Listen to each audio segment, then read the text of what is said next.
ખ્રિસ્તમાં વાલા ભાઈઓ અને બહેનો, આજની કૃપાને માટે પરમેશ્વરનો પુષ્કળ ધન્યવાદ કરું છું. મારા વાલાઓ, પ્રભુ આપ સર્વને શાંતિ આપો. પરમેશ્વરની કૃપામાં તમે સગળા બની રહો. આજના વચન દ્વારા પ્રભુ આપ સર્વને આશીષિત કરશે એવી આશા સાથે આપણે વચનની શરૂઆત કરીશું. એક વિચાર આપણા જીવનમાં કેવી પ્રકારે કાર્ય કરી શકે છે?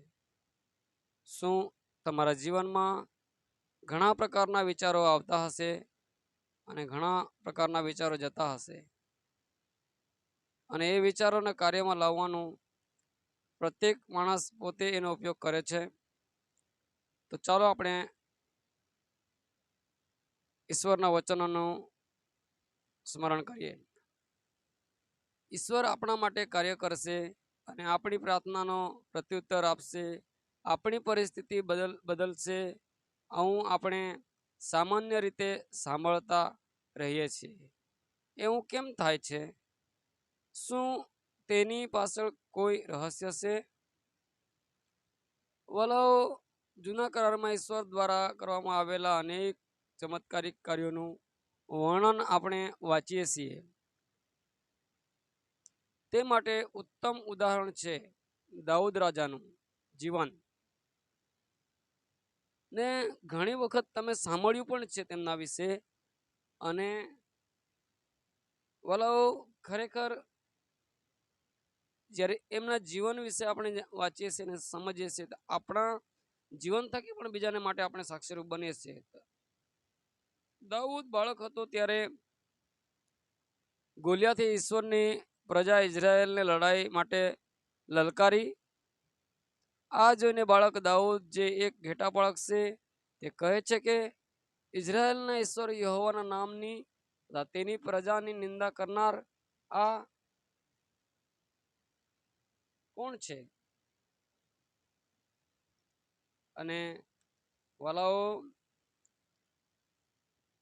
હું તેની સાથે યુદ્ધ કરીશ.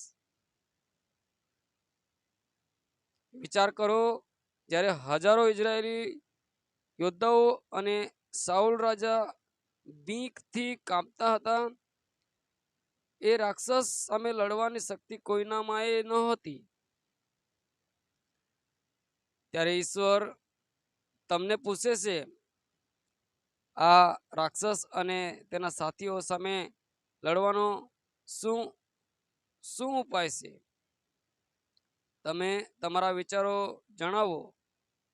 નિશ્ચિત રૂપે કહી શકાય કે આપણે તેનો જવાબ શોધવામાં ઘણો સમય વિતાવીશું. આપણે વિચારીશું કે કેટલા સૈનિક જોઈએ, કેટલા ભાલા જોઈએ, કેટલા હાથી જોઈએ, કેવી રીતે તેનો સામનો કરી શકાય. 10 ચોપડીનો અભ્યાસ કરીને આપણે ઈશ્વરને શિખામણ આપી દઈશું. પરંતુ દાઉદ માટે ઈશ્વરનો વિચાર શું હતો? વાલાઓ, હે દાઉદ, તારે રાજાના ટોપની જરૂર નથી કે ના તો તેના વસ્ત્રોની જરૂર છે. તારે ભાલો કે તરવારની જરૂર નથી. તું એક ગોફણ અને કેટલાક પથ્થર હાથમાં લે.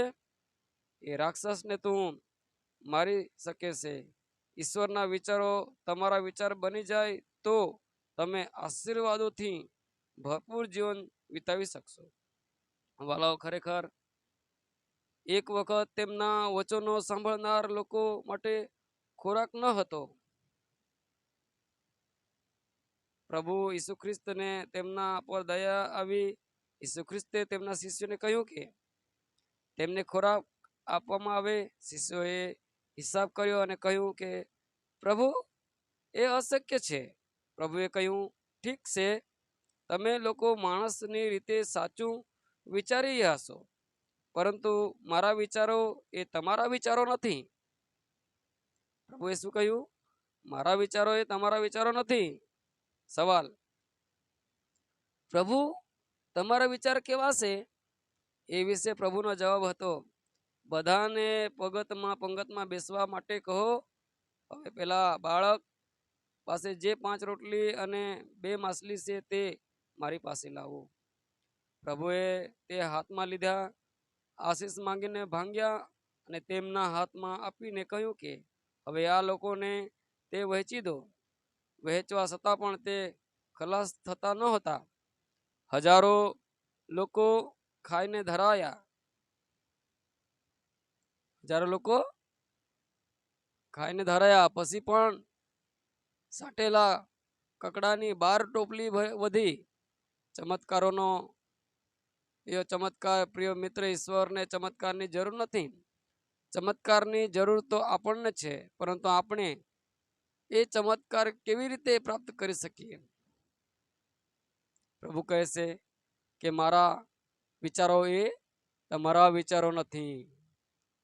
વાલાઓ, તમારા પ્રત્યેક કાર્યો કરવા માટે તમે જે હિસાબ કિતાબ કરો છો તેનાથી તમે કોઈ ચમત્કારિક કૃત્યો જોઈ શકતા નથી.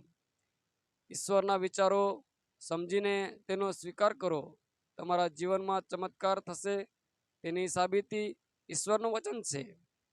વાલાઓ, યશાયા 55:10 અને 11મી કલમ, જેમ વરસાદ તથા હિમ આકાશથી પડે છે અને ભૂમિને સિંચ્યા વિના તે તેને સફળ તથા ફળદ્રુપ કર્યા વિના તથા વાવનારને અનાજ તથા ખાનારને અન્ન આપ્યા વિના ત્યાં પાછા ફરતા નથી, તે પ્રમાણે મારું વચન જે મારા મુખમાંથી નીકળ્યું છે તે સફળ થશે.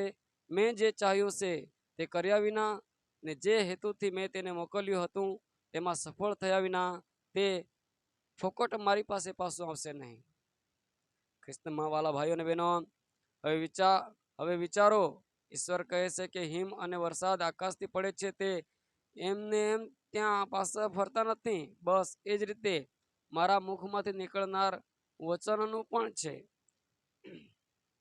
વાલાઓ, બીજું એ કે વચન તો અદ્ભુત કાર્ય કરે છે. ઈશ્વર કહે છે મારું વચન મારો હેતુ પૂરો કર્યા વગર પાછું વળશે નહીં. પ્રિય મિત્ર, શૂન્યમાંથી સર્જન કરનારું વચન જ્યારે કહેવામાં આવ્યું કે સૂર્ય થાય ત્યારે ત્યાં સૂર્ય થવા માટે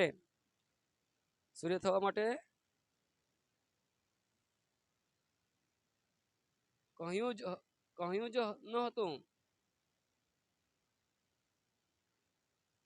જુઓ, શૂન્યમાંથી જે ઉત્પન્ન થયો, ઈશ્વરના આ વચનમાં અમારા જીવન સંબંધિત દરેક કાર્યમાં ઈશ્વરના વિચાર દર્શાવવામાં આવ્યા છે. શું તમે બીમાર છો? ઈશ્વરનું વચન કહે છે હું તને સાજો કરનાર પરમેશ્વર છું. તેમના કોરડા ખાવા દ્વારા આપણે સાજા થઈ ગયા છીએ. પાપ અને પાપની માફી માટે ઈશ્વર શું કહે છે? ઈશ્વરના વિચાર શું છે?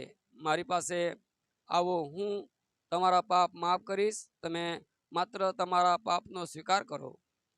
વાલાઓ, આપણા વિચારો વાતોમાં પ્રગટ થાય છે. મોં બોલીને વાતો કરવી જોઈએ. તમારા મનના વિચારો તમારી પત્ની સાંભળે છે, પતિ સાંભળે છે, બાળકો સાંભળે છે, તમારી સાથે ભણતા તમારા સહાધ્યાયી મિત્રો સાંભળે છે, જે તમારો અનુભવ બની જાય છે. વાલાઓ, પ્રિય મિત્ર, તમે ઈશ્વરના વિચારો જાણો. ચમત્કાર તમારી રાહ જોઈ રહ્યા છે. વાલાઓ, ઈશ્વર જે કંઈ કહે છે તેને તે 100% તે રીતે જ પૂરું કરશે. વાલાઓ, બાઇબલમાં તેના હજારો પુરાવા છે. ઈશ્વરનું વચન જીવન આપનારું છે. વાલાઓ, જીવંત તે તંદુરસ્ત વ્યક્તિ જ એક જીવંત બાળકને જન્મ આપી શકે છે. શું કોઈ મૃત શરીરને કોઈ કામ માટે મોકલે છે? કદી નહીં મોકલે. વાલાઓ, કારણ કે નિર્જીવ વ્યક્તિ કશું જ કરી શકતી નથી. ખ્રિસ્તમાં વાલા ભાઈઓ અને બહેનો, ખરેખર ઈશ્વરના વચનમાં ચમત્કાર કરવાની શક્તિ છે. મતલબ કે ઈશ્વરના વચનમાં જીવન છે. હિબ્રુના પત્રમાં 4:12 કહ્યું છે કેમ કે દેવનો શબ્દ જીવન સમર્થ તથા બેધારી તલવાર કરતાં પણ વિશેષ તીક્ષ્ણ છે. તે જીવ તથા આત્માને અને સાંધા તથા મજ્જાને જુદા પાડે એટલે સુધી વિંધનારો છે અને હૃદયના વિચારોને તથા ભાવનાઓને પારખનાર છે. વાલાઓ મિત્રો, શત્રુ શેતાન આપણા મનમાં વિભિન્ન પ્રકારના વિચાર લાવશે અને તમે વહેલા મરી જવાના અથવા તો ફલાણી ભૂંડાઈ તમારા જીવનમાં આવી પડશે. આ પ્રકારના વિચારોની સામે સામાન્ય માણસ શું વિચારે છે? મને બીક લાગે છે, હું શું કરું? ભય અને દુઃખથી તે મરી જાય છે. પરમેશ્વરનો વિચાર શું છે? ગીતશાસ્ત્ર 91માં આપણે વાંચીએ છીએ કે હું તને લાંબા આયુષ્યથી તૃપ્ત કરીશ. ત્યાં છેલ્લી કલમમાં લખવામાં આવ્યું છે, ખ્રિસ્તમાં વાલા ભાઈઓ અને બહેનો, ખરેખર જ્યારે શેતાન તમારા મનમાં તમે બીમાર થવાના એવો વિચાર લાવે છે, ત્યારે ઈશ્વરનો વિચાર એ છે કે હું તને સાજો કરનાર યહોવા છું. મારું વચન તમારા માટે સ્વાસ્થ્ય અને તારા શરીર માટે ઔષંગી સાબિત થશે. આપણા મનમાં શેતાન દ્વારા લાવવામાં આવતા વિચારો હંમેશા ગભરાવી મૂકનારા અને આપણને બરબાદ કરનારા હોય છે. ઈશ્વરનું વચન આપણને જીવન પ્રદાન કરી આપણી આગેવાની કરનારું તથા હિંમત આપનારું છે. ખ્રિસ્તમાં વાલા ભાઈઓ અને બહેનો, ખરેખર મારો એક મિત્ર તેની સમસ્યાના સમાધાન માટે મારા ઘેર આવ્યો. મેં કહ્યું, મારા દીકરા, તારે ડરવાની જરૂર નથી. પ્રભુ તને સાજો કરશે. એ વ્યક્તિએ તુરત જ કહ્યું, તમે જે કાંઈ કહ્યું તે સાચું છે, પરંતુ હું તમને મારી સ્થિતિ કહું છું. ખ્રિસ્તમાં વાલા ભાઈઓ અને બહેનો, ખરેખર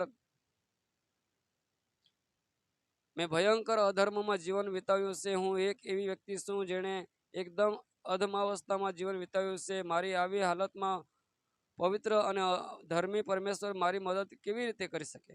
એ વ્યક્તિનો વિચાર હતો, મારી બીમારી અને પતનનું કારણ મારું પાપ છે. એ વ્યક્તિનો વિચાર હતો, મારો વિચાર છે કે હું મારી બીમારીમાંથી સાજા પડું, ઉદ્ધાર કે ઉજ્જવળ ભવિષ્ય કશું જ પ્રાપ્ત કરવાને લાયક નથી. એ વ્યક્તિનો વિચાર હતો. ખ્રિસ્તમાં વાલા ભાઈઓ બહેનો, ખરેખર મેં તેને કહ્યું કે આપણે બાઇબલમાંથી થોડી કલમો વાંચીશું. ગીતશાસ્ત્ર 103 1-3 કલમ. હે મારા આત્મા યહોવાને સ્તુત્યમાન, મારા ખરા અંતઃકરણ તેમના પવિત્ર નામને સ્તુત્યમાન. રે મારા આત્મા યહોવાને સ્તુત્યમાન અને માન તેના સર્વ ઉપકારો ભૂલી ન જા. તે તારા સગળા પાપ માફ કરે છે અને તારા સર્વ રોગ મટાડે છે. વાલાઓ, જ્યારે પણ આપણને કોઈ માણસની મદદ હોય છે, ત્યારે આપણે એ વચનને લઈને એ માણસને, ખરેખર એ કોઈ પણ વ્યક્તિ હોય, આપણે ઘરનો હોય, પરિવારનો હોય, આજુબાજુનો વિસ્તારનો હોય, દૂરનો હોય, એને પરમેશ્વરનું વચનથી આપણે પ્રોત્સાહનની હિંમત આપવી એક આપણી જવાબદારી બને છે. અહીં લખવામાં આવ્યું છે તે પ્રમાણે, કે પરમેશ્વરનું વચન લખવામાં આવ્યું છે તે પ્રમાણે, તે સર્વ ઉપકારો ભૂલી ન જા તથા ને તારા સગળા પાપ માફ કરે છે અને તારા સર્વ રોગ મટાડે છે. મેં પૂછ્યું, ઈશ્વર દ્વારા બતાવવામાં આવેલા આ વચનનો અર્થ શું છે? ઈશ્વરે તારા માટે શું કર્યું? તેણે જવાબમાં જણાવવું જોઈએ કે તે મારા સગળા પાપ માફ કરે છે અને મારા સર્વ રોગ મટાડે છે. એ જ ક્ષણે તેની આંખોમાં પ્રકાશ ઝબક્યો, તેના વિચારોમાં અમૂલ પરિવર્તન આવ્યું. તેણે તરત તેના પોતાના વિચારોનો ત્યાગ કર્યો અને ઈશ્વરના વિચારોનો સ્વીકાર કર્યો અને તેને તરત જ સાજાપણું પ્રાપ્ત થયું. વાલા મિત્રો, ઈશ્વરના વચન અને તેમના વિચારોનો જો તમે સ્વીકાર કરો છો, તો તમારા વ્યક્તિગત વિચારો તમને છોડીને જતા રહે છે, કારણ કે ઈશ્વરના જીવંત વચન તમારા માટે અદ્ભુત કાર્ય કરનાર છે. તો ખ્રિસ્તમાં વાલા ભાઈઓ અને બહેનો, ખરેખર આપણા જીવનમાં જે વિચારો છે એને આપણે સમજીએ અને જે વિચારો આપણા જીવનમાં આવે છે તેની આપણે પરમેશ્વરના વિચારોની સાથે સરખામણી કરીએ, તો પરમેશ્વરના વિચારો જે છે તે આપણા વિચારોને દૂર કરે છે અને એમના વિચારો જે વિચારોમાં જીવન છે એ જીવન આપણને મળે છે અને વાલાઓ આપણે વચનમાં બની રહે છે. આ વચન થકી હું આશા રાખું છું કે જેટલો આ વચનને સાંભળનારા છે તેઓ આશીષિત થશે, આશીષિત થયા છે અને ખરેખર તેઓ દિન પ્રતિદિન વિચારોના બંધનમાં રહેશે નહીં. અને આ વચન દ્વારા પરમેશ્વર આપ સર્વને આશીષ આપો અને આશીષ આપો. વચન પર આશીષ આપો. આમીન.